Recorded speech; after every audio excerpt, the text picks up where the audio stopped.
biliyorum.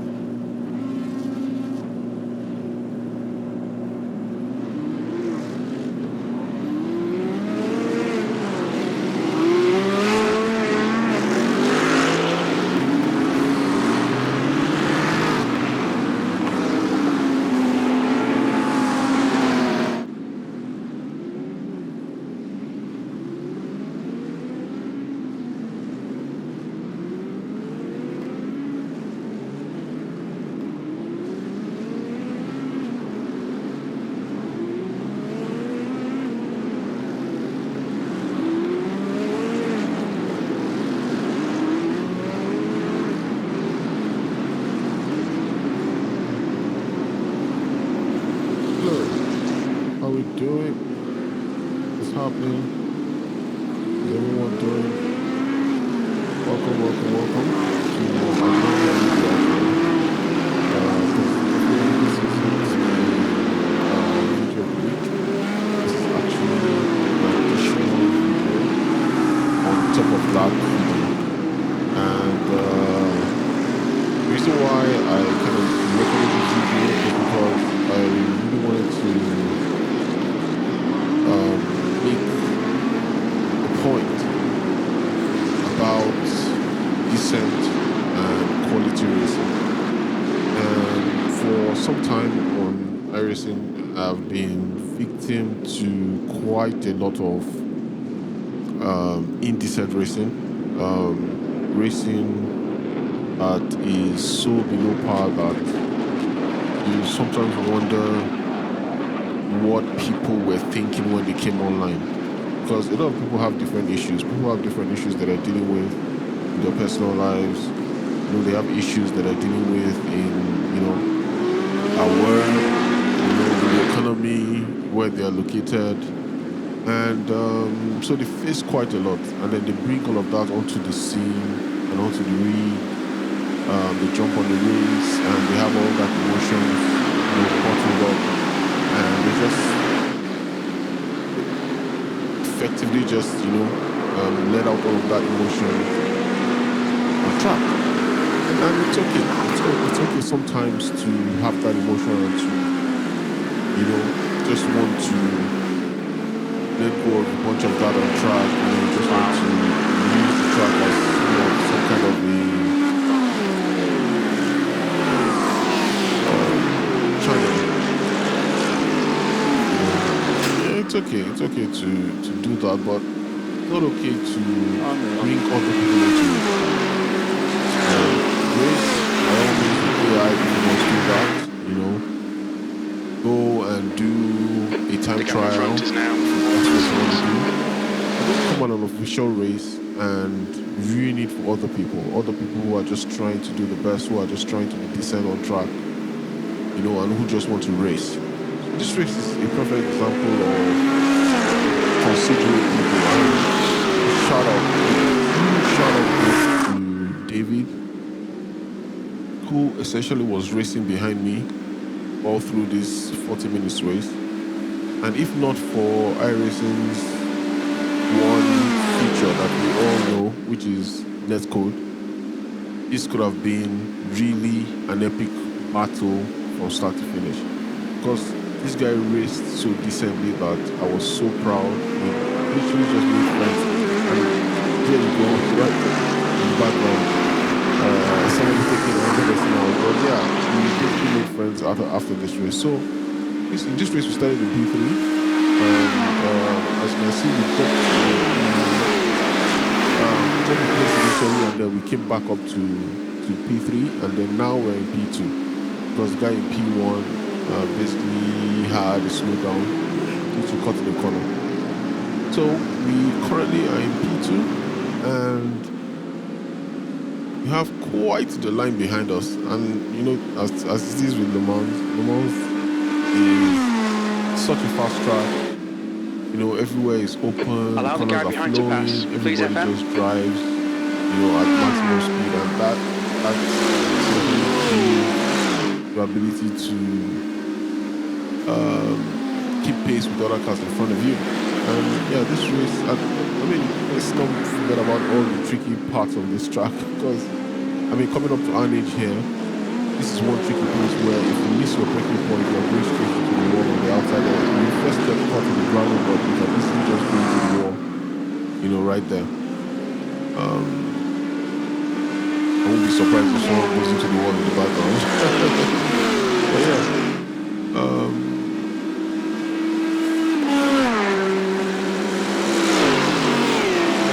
So yeah, a very flowing track coming up to the Porsche S's here. Very tricky sequence of corners.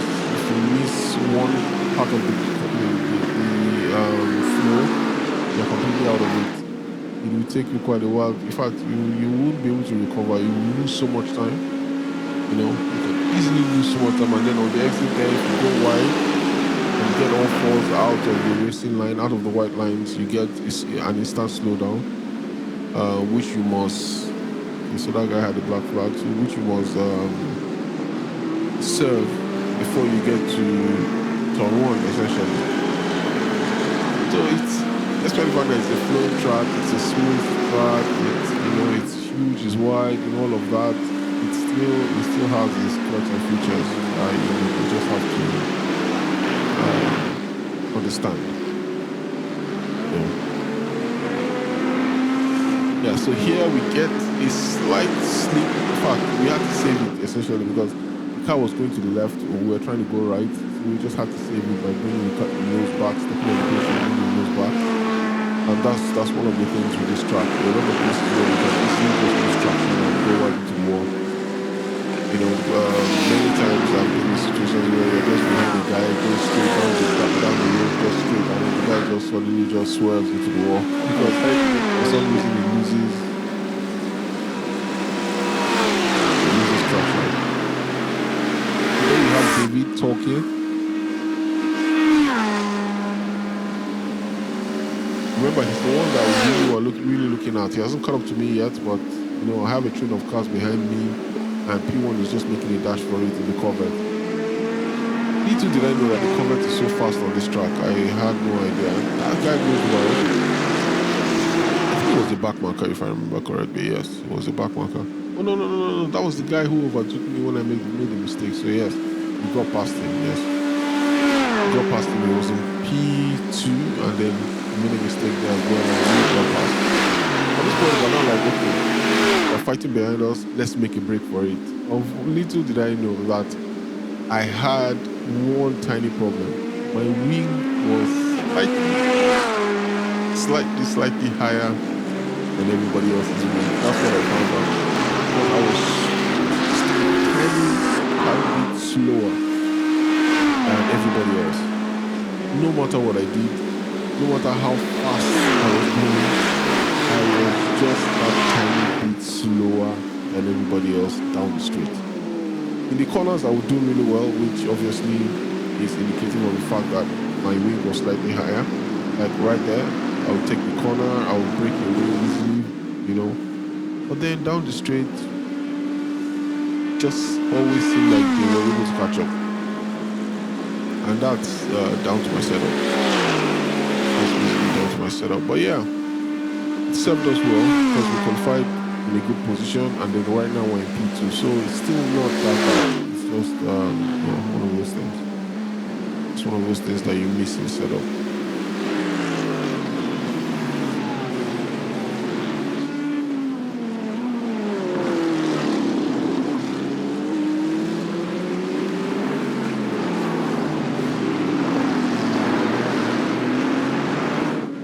Absolutely key not to miss your turn there, because you're going into the wall.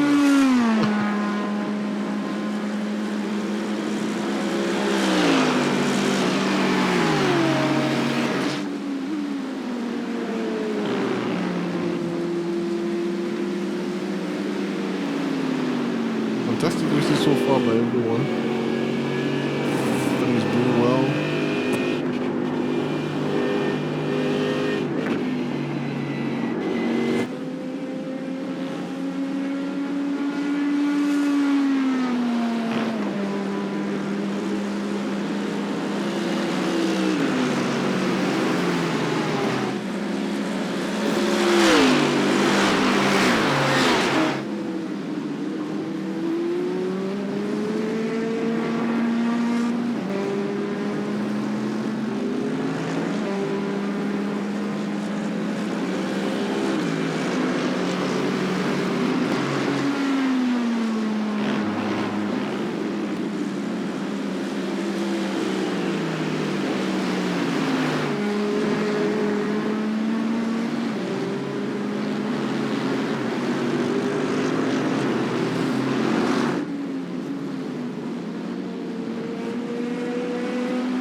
just allowing you to enjoy the scenery and just take in the sheer brilliance of this track, because it's just an amazing track to drive, to be honest. It's such an amazing track to drive.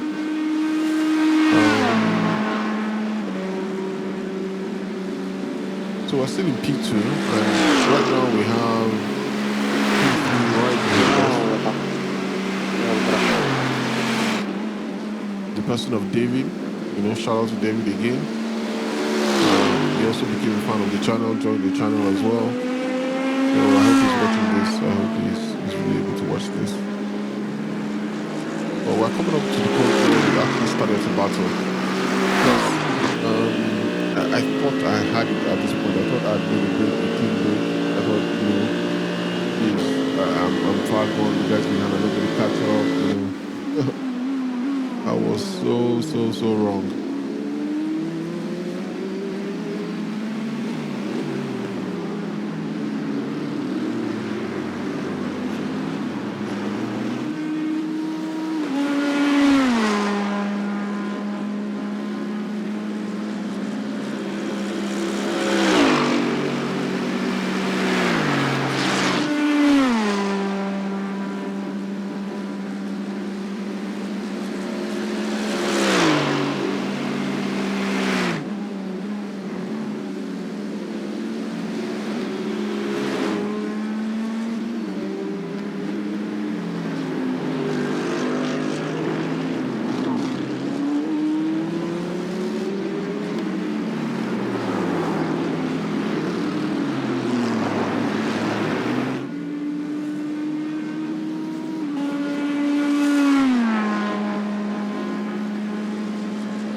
Sensor your blinking.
So at this point, David seems to now be catching up.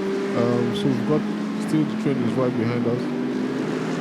Just a few seconds off us. I think at this point we're about 3 seconds behind. David was about 1.2 behind.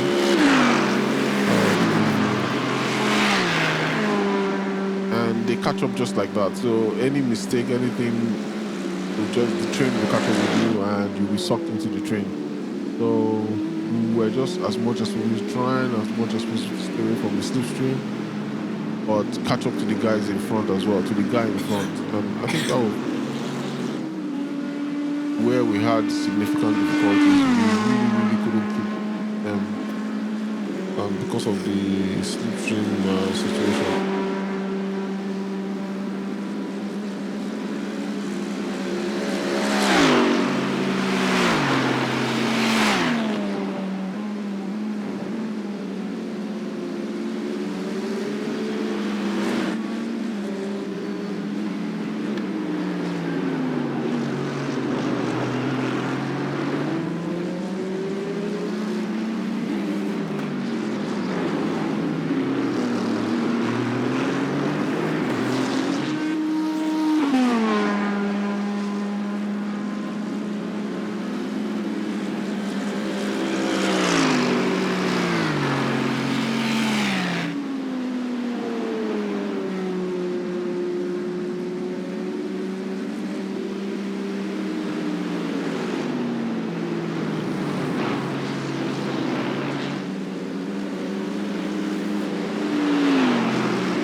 Processes, and here is exactly where we made our first mistake that actually made him catch up to us. Let's look at it. Let's take a look at it. Right there in the chicane. It's not so obvious to see, but we slowed just a tad bit too much more than we wanted to. And you can see he's right on our tail. So yeah, that's one thing with this track is the tiniest of details can just make you lose just a few microseconds and a few milliseconds of what is on your tail.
I really would like to go back and he's trying to make a move on the outside. Goes wide, uses space, and mostly what he hadn't cut up for us. So yes, no, but we just stayed on the inside to avoid any contact really. And he's right on our tail. I was going to say that I really would like to go back to see how this guy was able to catch up to us. Apart from that mistake, what were his lines? Why did he have significantly more pace? Apart from the obvious fact, he's trying to make a move on the inside. Oh, we're going to defend. No, we let him go on the outside. And right on the inside, and we stay on the outside, get the next inside, and still able to stay in front. Is he going to dive? No, doesn't dive. Good job. job, and that's decent racing. That's basically what I'm talking about. Just the ability of a driver to be decent. Yeah, there he was commending my line and was telling me that I chose a really good line and I was clean, which is something I try to do in all my races, really. I mean, what's the point? Why race? I mean, that's the point of racing. That's literally the point of racing. You're not going to like knock everybody off to win the race. You're supposed to compete with other people on track to win the race without contact, without damage. You know, that's the point of racing. But I don't get when people just upset that you're faster than them, or that you take a defensive line, they get really mad, and then they just knock you off the track. You know, they don't even care if they get banned or suspended. They just take you out. You know, open another account and go and do the same thing to somebody else. I don't understand how that makes any sense. Okay.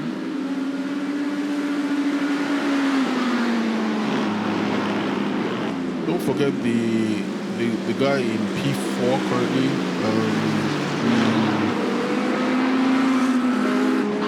Ferrari 296. He's right there with us. He's following closely. You know,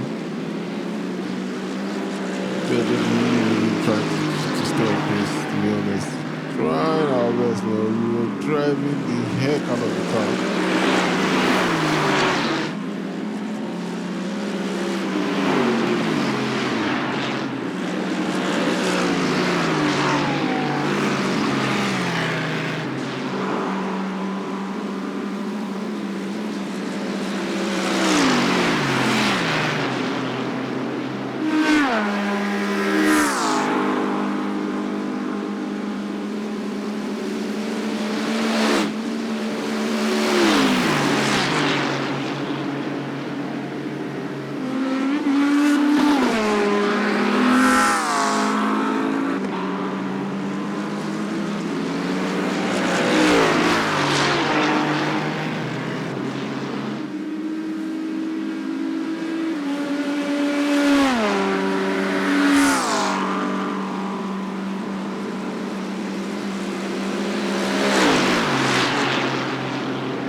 Train. You've got the P96 in the rear, you've got the Aston Martin, and then you've got me in front, the AMG GC3, and yeah, they literally just cut off the slipstream. He has every right to make a move on me right now. I'm just trying to make sure I make it to the end there before him, and it stays on the outside, but no, we're able to keep it clean. Goes on the outside, we give him space as well to make it, you know, without going into the gravel. He was very appreciative of that again at the end of the race. Now we're in a quicker race to the next turn. So I'm trying to give the 296 slipstream to be able to block off the Aston Martin. But then he catches up and goes past me because he was a lot faster than me. Makes move on the outside. We're unable to defend. We get close to the back of him there. Okay, let's just keep it cool. Let's keep it cool for the next straight. Try to take the turn as quickly as possible. He gets the dash off the turn, off the corner, off the exit. That's a good exit. We are right behind him with the slipstream. Are we going to catch up? Let's see if we're going to catch up. We are catching up. We're getting closer, but remember, we have a slightly higher wing. So we're not catching up as fast as well. That was close right there. That was close. Out breaking into the crosser, which caused us to go wide, and basically he has made a break for it right now. He has made a break for it. We had to evade him there. We had to go wide to evade contact because he was extra hard on the brakes into the Porsche SS.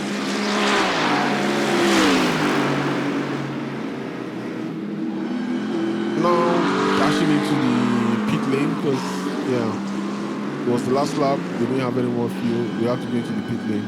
What's your speed limit in the pits? So, the pit lane speed it's not limit about is the pit stop. 60. kilometers per hour. Gets to fuel up faster than everyone else. Remember, in a 3-car train here, the minimum fuel quantity was 37 liters, which was what we took. But for some other reason, these other guys, I don't know what their fuel quantity was, but ours was 37 liters. So we put in 37 liters, we came to a stop, and we started filling. Now, remember, they stopped before me, obviously.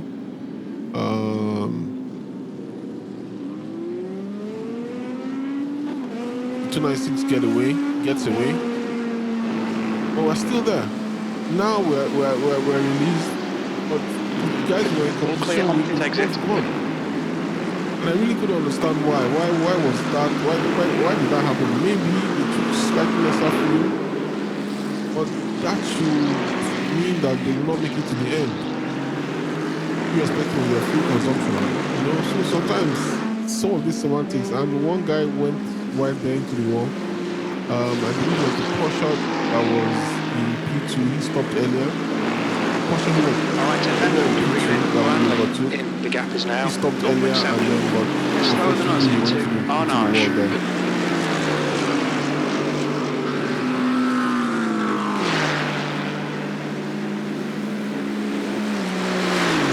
So we are now officially down to P4. Unfortunately down to P4 from P2. We've lost 2 places. But all we can do is to stay in the slipstream and try to get them back. But if you see the gap and how that gap is not closing down, despite the fact that we're in the slipstream, I don't understand why I came to that session that my wings was slightly higher. The gap in front is now 2.2. The gap is not closing. We're in the slipstream, but the gap is not closing. It's not closing. All the way down to the next one. It's just not closing. We have to rely on our cornering speed. Excuse me.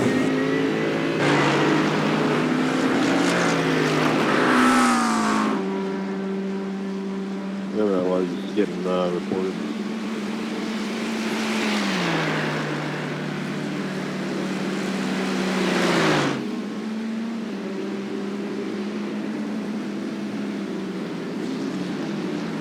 Excuse me, my son has a cough. Managing that. And just as I was saying it, we had to make use of our cornering speed. And that cornering speed is what helped us there to make that overtake. The fact that we're able to navigate the corner and then get a good exit. But you can see he slips right back into the slipstream and is right back on us again. Ahead is now Trying to make a move on the outside. He goes right on the outside. On the inside there now. On the outside of this corner. Are we going to be able to make it? Yes, we do. We go really wide to just give him space to avoid contact. But that compromises our exit for this corner. He's right on our tail again.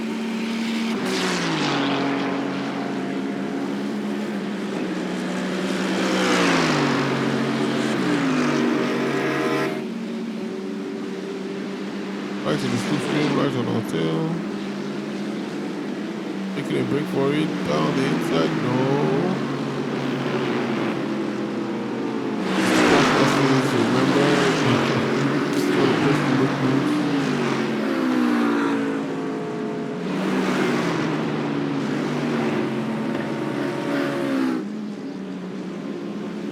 The gap to P2 in front is now 1.3.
in the slipstream. He's still there. He's still there, right in the battle, right in the thick of the battle. There's somebody who lost his breaking point at 2-point turn there. Sorry for the stutters. You know, my PC, I've been talking about it for quite a while. I need to upgrade the PC. Not a good sight. Maybe when I finally, my channel finally blows up and I'm making that YouTube money, yeah, it's very easy to replace my system. But right now, I'm still building up the channel to the point where the investment will make where it will be worth the investment. So please, pardon me. Pardon the stutters.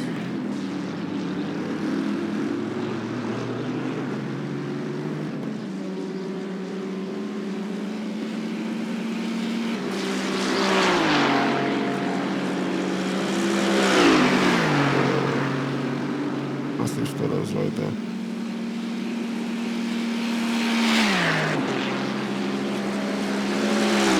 Slipstream. We did Bradwell, stays in the slipstream.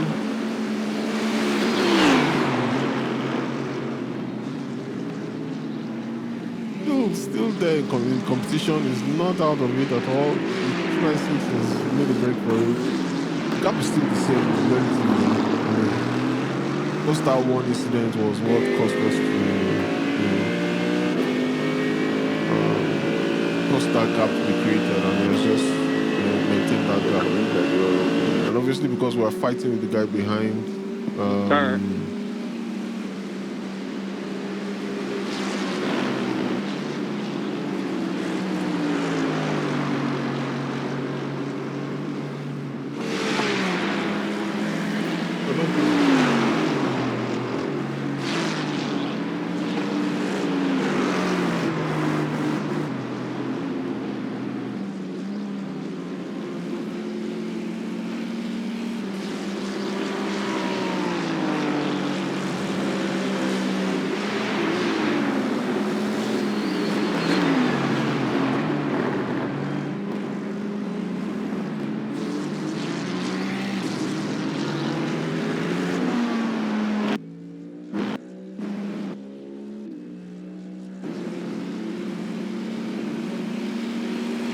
Yeah, that's my internet right there. My internet was acting up as well. Yeah, these are all videos that I have to deal with just to be able to race. Yeah, pardon all of that, guys. I really couldn't get them out of the video. Just to keep the flow going.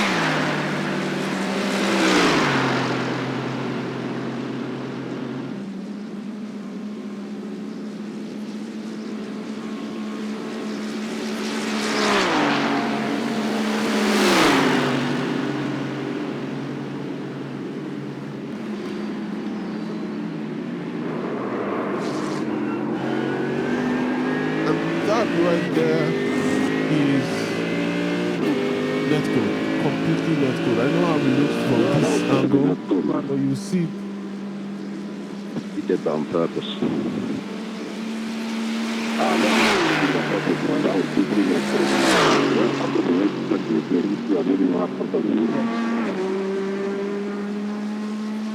I mean, I was trying to explain, but the whole thing was muffled. Like my internet was crappy, you know, it was just, yeah, it was a nightmare. Well, he thought I did it on purpose. He thought I did it on purpose, but, you know, and I understand the feeling. Your adrenaline is pumping, you're looking at overtake, you know, and suddenly you're spun out. You would feel naturally that, oh my God, you know, this guy just took me out. So, yes, I completely understand that sentiment. But we're going to take a look at it at the end of the race, and you see what I mean, that I completely gave him all the space he needed, and I had no intention of taking him out. In fact, if anything, I wanted to man. Sorry about stay that, in the man, but slipstream. let's go.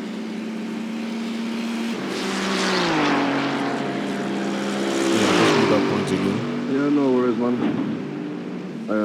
I got some net cord off you the other day when you clashed coming down this race.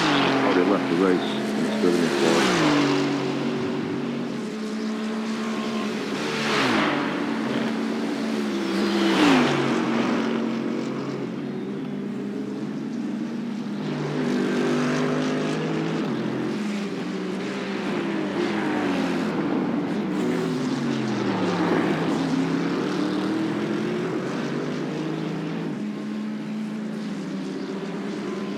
Yeah, we just made the 40 point there minutes. that Okay, man. Stay calm. Focus. it was netcode essentially. It was just netcode. There was no real intent to do anything there. It was simply netcode.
I mean, at this point, it was just a drive to maintain positions to the end of the race.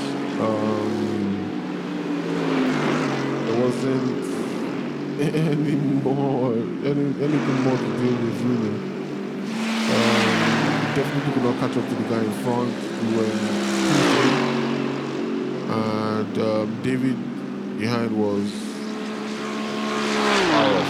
So just had to maintain the position to the end. But yeah, to just close it to close off the race, a decent racing pays all the time because we race to have fun. We're on track because we want to compete. So it made us believe that people will get on track and all they want to do is wreck. That's not fun. Why would you want to do that? Being in racing, sticking to the rules, driving with your faculties intact really is where the races become enjoyable. That's the reason why we race. So I really want to encourage everybody to, focus on the ethics of racing, the ethics of racing as well. Focus on that and drive with your faculties intact. Take the appropriate racing lines. If you are defending on the inside, stay on the inside. Don't cut across. Don't punt somebody to pass. You push the guy off so that you can make a pass and then you laugh about it. I mean, it doesn't make any sense. That's not fun in any way. I've had situations where people have tried all race to overtake, to pass, and they could not because I was faster than them. And then in the last lap, on the second to the last corner or the last corner, they can't off into the wall that they can take the position and they laugh about it. Because they know iRacing will not penalize them for it. Anytime they have filed complaints, they will just say, it was unintentional, it was unintended, and there's nothing they can do about it. So they know iRacing most times doesn't penalize actions like that. And so people have made it the norm.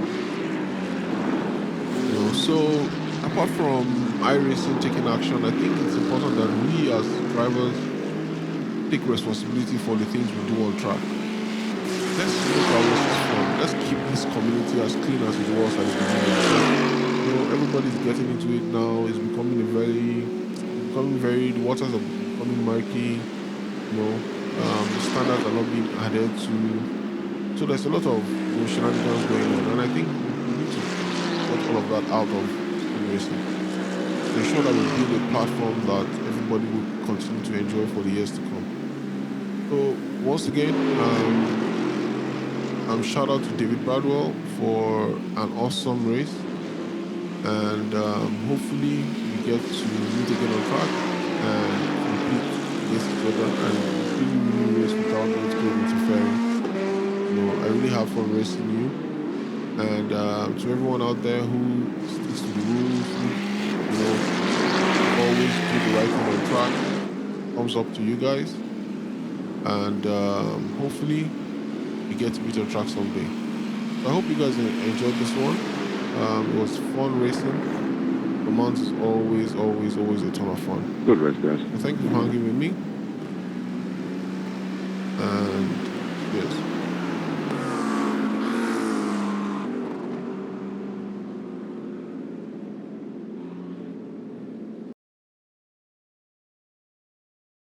Yeah, so this is the contact here. And as you can see, we are heading towards the corner right there. No contact, everything good. And then boom, right there. We're going to look at it again because obviously there's a problem there that you couldn't really make out the no contact. But from this angle, you can see going into the corner, he makes the turn, no contact, but he spins out. So it was clearly netcode. And if netcode didn't interfere, I don't think we would have made contact. I think that he would have been able to go and I would have been able to get behind him into the slipstream and just make the next corner. Okay, let's take a look at the results. Yeah, it was totally a racing we started incident caused by netcode in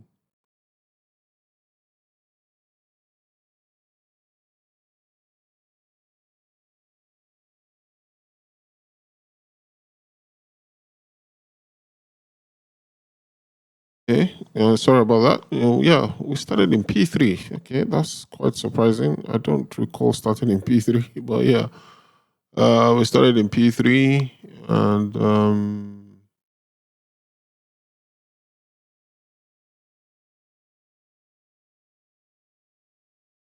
I hope I'm not looking at the wrong results.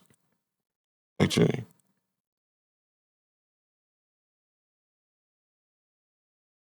okay, so let's just go with it because I'm not sure exactly what I'm looking at. I'm not sure if this is the right result. But yeah, David Bradwell finished behind us. So yeah, maybe we actually did start in P3. And I'm wondering how this guy who started in P14 got past us because I don't quite remember. Okay, for Ferrari 296. Yeah, that was the guy who got past us. Yeah. So he started in P14. Jeez.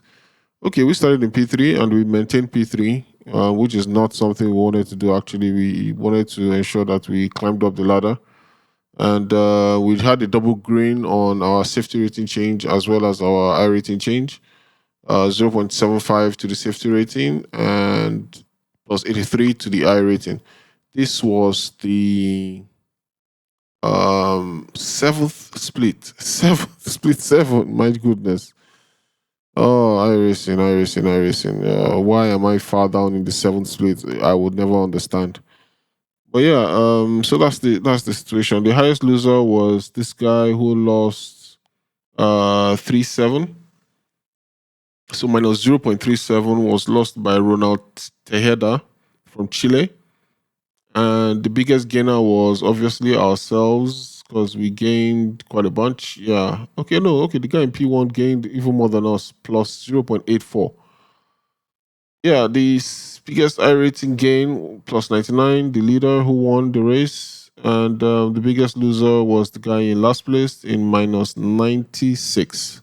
So yeah, thank you guys for hanging with me on another one. Another brilliant episode of Intense Racing. 40 minutes of just battling is always fun to watch. And I hope you guys enjoyed this one. I would see you guys on the very next one. So peace out, take care, and have a good one. Cheers, guys.